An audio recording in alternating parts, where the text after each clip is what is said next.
Shalom.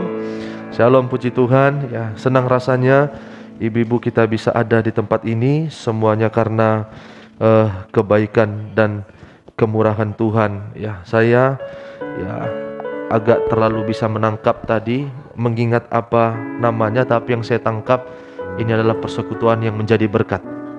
Amin. Jadi persekutuan ini menjadi berkat. Ya, saya yakin dan percaya kalau ini terbentuk, ya, walaupun mungkin orang-orang lama, tetapi saya yakin kalau ada persekutuan yang baru, maka pasti membawa dampak yang baik. Ya, membawa dampak yang baik. Ya, di sana sini punya kekurangan, tetapi saya tahu, ya sedikit banyaknya saya tahu, ya, tapi saya yakin, ya, melihat wajah-wajah ibu di sini, wajah-wajah yang tulus semuanya untuk melayani Tuhan, amin. Ya, wajah-wajah yang tulus, ya, wajah-wajah yang penuh kasih. Mari kita akan lihat, dan sebelum kita berdoa kepada Tuhan, nanti kita akan dengar terlebih dahulu firman Tuhan, Matius pasal yang ke-24 ayatnya yang ke-12, ya. Ya, Matius pasal 24 ayatnya yang ke-12, ya. Nanti kalau ibu-ibu sekalian bisa baca di ayat yang pertama mulai perikopnya, di situ ada khotbah Yesus tentang akhir zaman. Ya, jadi di perikop di atas itu, di ayat pertama itu ada khotbah tentang akhir zaman. Jadi berbicara khotbah tentang akhir zaman berarti keadaan di akhir zaman. Yesus sudah jauh meneropong keadaan yang terjadi di akhir zaman. Dan kita pada saat ini sudah berada pada zaman akhir, amin. Jadi Yesus sudah jauh meneropong keadaan zaman ini, Bu. Jadi kita lihat dulu apa yang akan diteropong Tuhan dalam pasal 24 ayat 12. Dan karena makin bertambahnya kedurhakaan, maka kasih kebanyakan orang akan menjadi dingin. Jadi ini khotbah di akhir zaman, berbicara tentang soal keadaan di zaman akhir. Yesus sudah jauh meneropong, sebab di akhir zaman, keadaan zaman akhir, Tuhan berkata keadaan kasih manusia ini sudah menjadi dingin. Dalam Kamus Besar Bahasa Indonesia saya membaca dingin itu tidak bergairah. Jadi lihat hari-hari ini kasih kebanyakan orang itu sudah tidak bergairah. Dingin itu tidak bersemangat. Dingin itu tidak perhatian. Dan perhatikan, di akhir zaman ini kebanyakan orang sudah tidak memiliki kasih lagi. Tapi saya yakin ibu-ibu di sini kasih itu tidak dingin, amin. Kasih itu tidak ada. Ini berlaku bagi orang-orang di luar sana. Tapi bagi kita, keadaan di akhir zaman banyak kali anak-anak Tuhan tidak lagi memiliki kasih. Kasih sudah dingin, ya, yang memikirkan diri sendiri. Mari kita lihat dulu dalam Ibrani 13 ayat 1. Diulang lagi ini dalam Ibrani pasal 13 ayat yang pertama. Ya, ini adalah nasihat Tuhan, ya, tentang soal kasih. Dan ini ayatnya sangat singkat sekali, tetapi untuk mengerjakan ini sungguh terlalu berat, ya. Mari kita baca bersama-sama, ibu-ibu sekalian, dalam nama Tuhan. 3, 2, ya. Peliharalah kasih persaudaraan. Nah, jadi di akhir zaman kasih kebanyakan orang sudah menjadi dingin. Dan penulis Ibrani berkata, kasih itu terhadap saudara itu harus perlu dijaga. Jadi sesama ibu-ibu, ya, kasih itu perlu dijaga, amin. Ya, tidak peduli kita orang tidak mengasihi, tapi kita sebagai anak-anak Tuhan harus kita jaga kasih kita. Ya, saya yakin persekutuan ini ada, ini adalah karena kasih persaudaraan, amin. Untuk menabur kasih menjadi berkat bagi yang lain. Sebab ini sangat ditekankan oleh penulis Ibrani. Pelihara, kata pelihara itu dijaga, dirawat, ditumbuhkan. Jangan sampai kasih kepada sesama itu menjadi pudar, sebab bahaya. Ya, Alkitab mencatat sangat bahaya. Dalam 1 Yohanes pasal 4 22-1, ya, kita akan melihat mengapa kasih itu perlu dijaga. Kasih persaudaraan itu perlu dijaga. Sebabnya mengapa kasih itu perlu dijaga? Kita lihat dulu dalam 1 Yohanes pasal 4 ayat yang ke-20 sampai ayat 21, ya. Kenapa kasih itu harus perlu kita jaga, harus perlu kita rawat? Ya, ini bukan perkataan yang sia-sia atau perkataan yang tidak perlu diperhatikan. Ya, saya akan baca. Jika seorang berkata, aku mengasihi Allah, ya, perhatikan, dan ia membenci saudaranya. Ya, jadi kalau kita berkata, oh saya mengasihi Tuhan, saya cinta Tuhan, saya sungguh-sungguh mengasihi pribadi Tuhan, saya tidak mau terlepas dalam persekutuan saya dengan Tuhan, tetapi ia membenci saudaranya, maka ia adalah pendusta. Karena barang siapa tidak mengasihi saudaranya yang dilihatnya, tidak mungkin dia mampu mengasihi Allah yang tidak dilihatnya. Jadi pertama, mengapa kasih persaudaraan itu perlu kita jaga? Sebab perhatikan, sebab mengasihi saudara, ya, sebab mengasihi saudara tidak bisa dipisahkan dari mengasihi Tuhan. Jadi kalau kita berkata kita mengasihi Tuhan, tapi kita tidak mengasihi saudara, hubungan antara sesama saudara itu tidak baik. Tidak mungkin dan bisa dipastikan orang itu tidak mengasihi Tuhan. Amin. Ya, amin. Walaupun dia katakan, oh saya rohani, oh saya ikut persekutuan dari Senin sampai ke Senin, tidak ada yang bolong, long terus. Ya, dari pagi sampai sore, hanya malam saya di rumah untuk beribadah, baik. Tapi hubungannya dengan sesama tidak baik, maka dikatakan dia pendusta. Ya, dan saya yakin ibu-ibu yang ada di sini adalah orang yang memiliki kasih.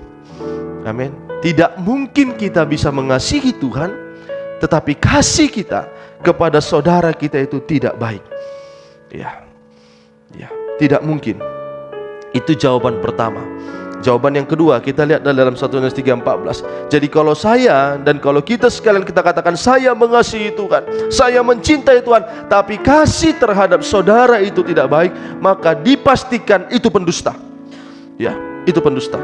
Dan yang kedua, masih dalam 1 Yohanes pasal 3 ayat yang ke-14, ya.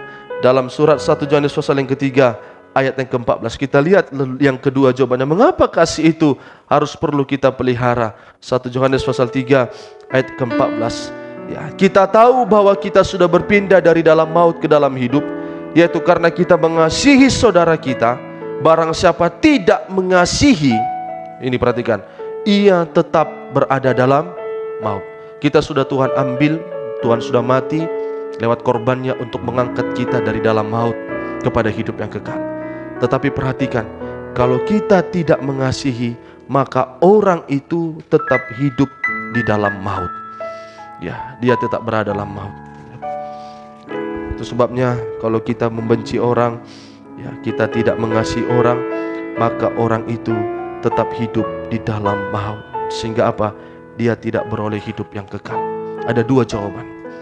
Ya, jadi kalau orang mengatakan dia mengasihi Tuhan, tapi kasihnya kepada sama tidak benar, dia pendusta. Ya, suka berantem kerjanya, Bu. Ya, suka berselisih paham. Yang kedua, sebab kalau orang membenci, hidupnya tetap tinggal dalam maut. Saya yakin persekutuan ini persekutuan yang didasari oleh kasih Allah. Amin. Ya, banyak sekarang kan persekutuan banyak kali.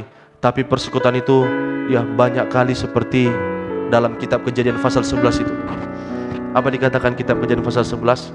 Hanya mencari nama. Ya kan? Ya kan, Bu?